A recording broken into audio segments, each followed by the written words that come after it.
আজকে একটু chilli chicken করছি। এখানে পকোড়া কিছুটা ভেজেছি আর এই কিছুটা ভেজে নিলাম। পকোড়াটা একটু কর্নফ্লাওয়ার, একটুখানি একটা ডিম আর একটু গোলমরিচের গুঁড়ো, একটু ভিনিগার দিয়ে ভালো করে মেখে এরকম সাদা তেলে ভেজে নিয়েছি। কী কী লাগবে পুরো দেখাচ্ছি, সঙ্গে থাকবেন। চিলি চিকেনটা করতে লাগবে, এখানে আছে পেঁয়াজ দুটো বড় বড় করে কাটা, রসুন কুচানো 5-7 কোয়া রসুন কুচানো, আদা কুচানো, কাঁচা লঙ্কা চেরা, আর আছে এখানে টমেটোর সস, সোয়া সস আর ভিনিগার, আর এখানে আছে হলুদ ক্যাপসিকাম আর সবুজ ক্যাপসিকাম একটু কেটে রেখেছি, আর গোলমরিচের গুঁড়োটা যখন করব দেখাবো। পকোড়া ভাজার তেলের ভিতরে দিয়ে দিচ্ছি ক্যাপসিকাম। এখানে 2 রকম ক্যাপসিকাম আছে।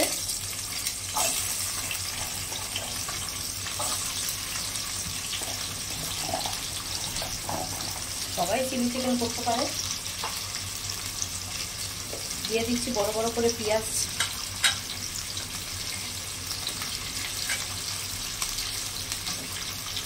সব একসঙ্গে দিয়ে দেবো। রসুন কুচি, আদা কুচি, কাঁচা লঙ্কা সব একসঙ্গে দিয়ে এটা ভালো করে ভাজা ভাজা করবো।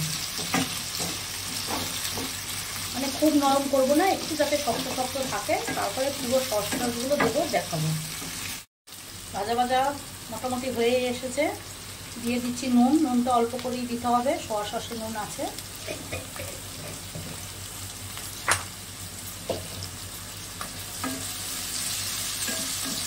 আর এখানে 3 রকমের সস আছে, টমেটোর সস, সোয়া সস, ভিনিগার আর চিলি সস একসঙ্গে দিয়ে দিচ্ছি।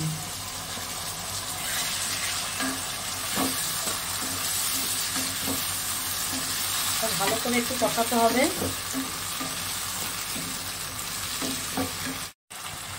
দিয়ে দেবো উঁচু উঁচু লাল লঙ্কার গুঁড়ো,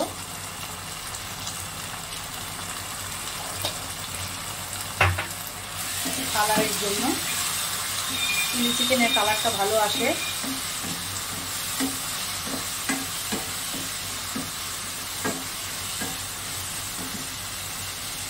ঝালটা যার যার মতন শেষে দেবেন।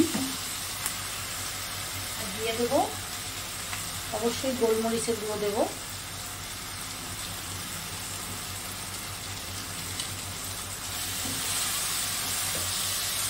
এবার সামান্য জল দিয়ে দেবো,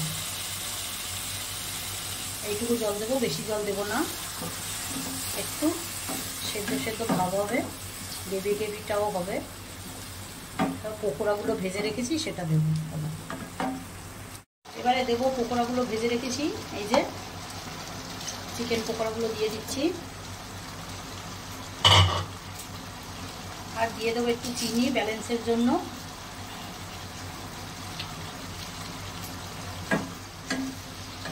শুকনো শুকনো করে নামিয়ে দেবো। আমার চিলি চিকেনের রেসিপিটা কেমন লাগলো অবশ্যই জানাবেন। রেসিপি বলুন, ভিডিও বলুন, যেটাই বলুন, আমি আমার মতন করে করেছি।